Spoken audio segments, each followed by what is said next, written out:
Hello guys, स्वागत है आप सबका। तो इन 6 कंपनियों के ऊपर बात करेंगे। अगला आने वाला पूरा हफ्ता क्या रह सकता है, सपोर्ट और रजिस्ट्रेशन के ऊपर नज़र रख सकते हैं। ये काफ़ी यूज़फुल रह सकता है, आपको काफ़ी कुछ सीखने को मिल सकता है। सबसे पहले दोस्तों, सब्सक्राइब जरूर करें हमारे चैनल को, अपने दोस्तों के साथ शेयर ज़रूर करें। जो भी लोग शेयर मार्केट के अंदर जुड़े हुए हैं, सपोर्ट ज़रूर करें। और पहले बात करते हैं IRFC की। 138 का प्राइस है, तो यहाँ पर अगर देखें तो एक ब्रेकआउट सा आया है और तेज़ी की संभावना रह सकती है। पहले हम देखें यहाँ पर, तो एक ट्रेंड लाइन की बात करें वीकली चार्ट के ऊपर, हल्का सा यहाँ पर ही जो है वो ब्रेकआउट तो आया था। अब अगर सब कुछ बढ़िया रहता है, ऊपर में जाकर सोमवार को ऐसा हो सकता है कि थोड़ा ऊपर जाकर वापस से थोड़ा सा एक कंसोलिडेशन या प्रॉफिट बुकिंग की संभावना रह सकती है। अगर तेज़ी कंटिन्यू रहती है तो कहाँ तक जा सकता है वो भी हम देखेंगे, क्योंकि एक यहाँ पर चीज़ जो है सीखने लायक है, वो जरूर याद रखें। सपोर्ट और रजिस्ट्रेशन हो, कोई भी शेयर हो, सपोर्ट और रजिस्ट्रेशन, अगर एक सपोर्ट नीचे की तरफ टूटता है तो उसका बाद का सपोर्ट होता है वहाँ तक जाने की संभावना रह सकती है। एक रजिस्ट्रेशन ऊपर की तरफ टूटता है तो उसका बाद का जो रजिस्ट्रेशन होता है वहाँ तक जाने की संभावना रह सकती है, कोई भी शेयर हो, ऐसा मुझे लग रहा है। अब अगर कुछ इंडिकेटर्स यहाँ पर लगाते हैं तो बुलिंजर बैंक की जो मिडिल लाइन है वीकली चार्ट के ऊपर, उसको तो पार कर दिया है। तो नेक्स्ट इसका टारगेट एरिया जो रजिस्ट्रेशन एरिया जो है 150 तक का हो सकता है। अगर ये लेवल पार होता है तो फिर और ऊपर जा सकता है, लेकिन इसका पहला सपोर्ट एरिया भी यही हो सकता है 130 के आसपास। तो यहाँ पर अगर हम देखें और सपोर्ट और रजिस्ट्रेशन जो कि 138 का प्राइस है, तो ऊपर मुझे ऐसा लग रहा है कि 140 142 से 145 तक जो है जाने की संभावना रह सकती है। अगर ये लेवल पार नहीं होता तो नीचे आता है तो पहला इसका सपोर्ट एरिया 134 के आसपास का हो सकता है, उसके बाद 128 के आसपास का जोन। और अगर ये लेवल पार हो जाता है, चाहे नीचे से चाहे इसी लेवल से, तो नेक्स्ट इसका जो है एक रजिस्ट्रेशन एरिया 150 से 155 का लेवल हो सकता है। अगर ये लेवल भी पार हुआ, एक अच्छी तेज़ी आती है, तो फिर 165 से 170 तक जाने की संभावना रह सकती है। फिलहाल मुझे ऐसा लग रहा है कि देखिए सभी के अंदर शेयरों के अंदर तेज़ी की संभावना रह सकती है, लेकिन ये भी हो सकता है कि थोड़ा सा कंसोलिडेशन रहे। और ये एक बात जो है नज़र बना के रखें कि निफ्टी 25,200 ये काफ़ी इंपॉर्टेंट इसका रजिस्ट्रेशन एरिया मुझे लग रहा है। ये लेवल पार होता है तो इन सभी के अंदर अच्छी तेज़ी की संभावना रह सकती है। फिर नेक्स्ट निफ्टी का रजिस्ट्रेशन एरिया 25,500 से 25,600 के आसपास का जोन दिख रहा है। और अगर ये लेवल पार हो जाए 25,500 से 25,600 का, तो एक नया लाइफ टाइम हाई निफ्टी बनाने की संभावना रह सकती है। अब बात करें आगे IRFC की, तो यहाँ पर अगर देखें तो ये भी IRFC की, जैसे कि हमने बात की वीकली चार्ट के ऊपर, यहाँ पर भी एक चीज़ है कि बुलिंजर बैंक की जो ऊपरी लाइन है वहाँ पर टच कर लिया है, इसलिए थोड़ा सा रजिस्ट्रेशन फेस करने की संभावना रह सकती है। अगर ऊपर खुलता है तो ये भी ना भूलें, तो थोड़ा सा जल्दबाजी भी ना करें, थोड़ा सा वॉच लिस्ट में रखें तो ज़्यादा बेहतर रह सकता है। या फिर आप चाहे तो 50-50% करके भी अगर खरीदना है तो उस तरीके से भी खरीद सकते हैं। तो सपोर्ट और रजिस्ट्रेशन की सभी हमने बात की।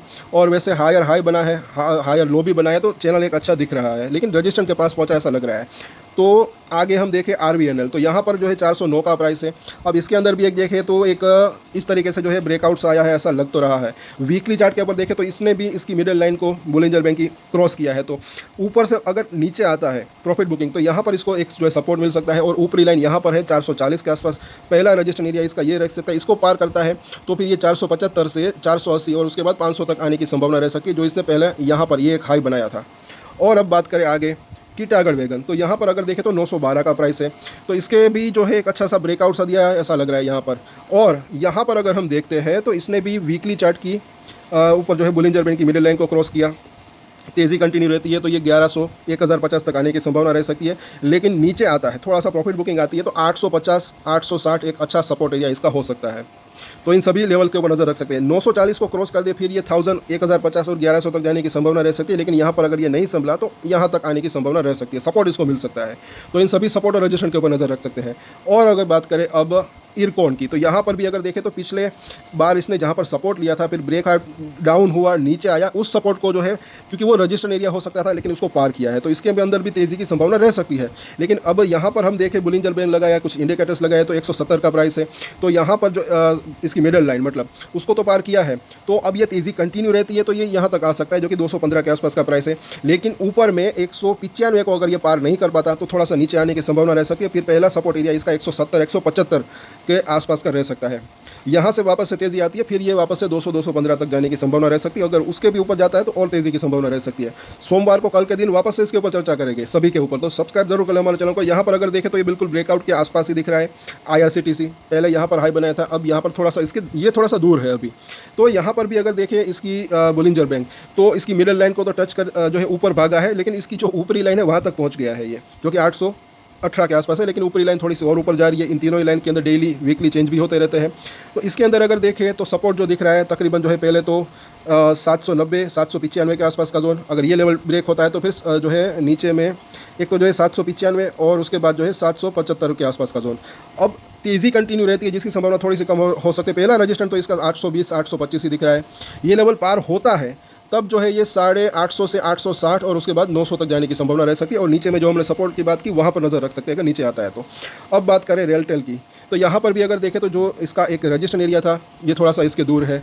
अब इसके अंदर भी एक जो है राउंडिंग बॉटम सी सिचुएशन बन सकती है, ब्रेकआउट की संभावना भी रह सकती है। और ये जो जोन है 430 के आसपास का है, इसको नोट करके रख सकते हैं। अब इसने भी जो है बुलिंजर बैंक की मिडिल लाइन को क्रॉस कर दिया है। 338 के आसपास 383 के आसपास की क्लोजिंग रही, काफ़ी ऊपर चला गया है। तो अब इसका पहला रजिस्टेंस एरिया ऊपर अगर जाता है खुलता है तो 400 के आसपास का हो सकता है, इसको पार नहीं कर पाता। अगर नीचे आता है तो पहला इसका सपोर्ट एरिया 360 से 365 का हो सकता है, उसके नीचे जो है 355 के आसपास का जोन। और 400 को डिसाइसिवली अच्छे वॉल्यूम के साथ पार कर देता है तो फिर जो है ये 425 से लेकर 460 और उसके बाद 500 तक जाने की संभावना इसकी रह सकती है। तो इन सभी सपोर्ट और रजिस्टेंस के ऊपर नज़र रख सकते हैं। आज के वीडियो में इतना ही। अगर आपको जानकारी यूज़फुल लगे तो चाहे तो हमें सुपर चैट करके सपोर्ट कर सकते हैं और शेयर ज़रूर करें अपने दोस्तों के साथ। कल परसों पूरे हफ्ते इसके ऊपर चर्चा करेंगे। मुझे ऐसा लग रहा है कि इसके अंदर तेज़ी की संभावना रह सकती है, सपोर्ट और रजिस्टेंस काफ़ी यूज़फुल रह सकते हैं। मार्केट के लेवल के ऊपर भी नज़र रखें जो हमने बात की, और भी हमारे दूसरे वीडियोस ज़रूर देखें। आज 6 स्टॉक के ऊपर हमने चर्चा की है। सरकार का गवर्नमेंट में का जो है बांग्लादेश के ऊपर काफ़ी बड़ा फैसला आया है, उसके चलते एक सेक्टर के काफ़ी फ़ायदा हो सकता है। तो वो 6 शेयर ज़रूर देखें, शाम की वीडियो है। और हमारे चैनल को आप विजिट ज़रूर करें। आपको कुछ नए ऑनलाइन प्रोडक्ट्स खरीदने हैं तो यहाँ पर आप विजिट कर सकते हैं, वीडियो को टच करके अपनी मर्जी के प्रोडक्ट्स भी वहाँ पर खरीद सकते हैं। काफ़ी डिस्काउंट चल रहा है तो आपको भी उसके अंदर फ़ायदा हो सकता है। आज के वीडियो में इतना ही। और एक स्टैंडर्ड डिस्क्लेमर जो कि मैं हमेशा देता हूँ, आप कोई भी ट्रेड ले उससे पहले अपनी रिसर्च करें, अपने फाइनेंशियल एडवाइजर की सलाह ले, उसके बाद कोई डिसीजन ले। और डिसीजन ले तो उसकी जिम्मेदारी मैच्योरिटी के साथ खुद ही ले। ये वीडियो में एजुकेशन पर्पस के लिए बनाए, मेरी तरफ से कोई भी बाय या सेल की रिकमेंडेशन नहीं है। Thank you.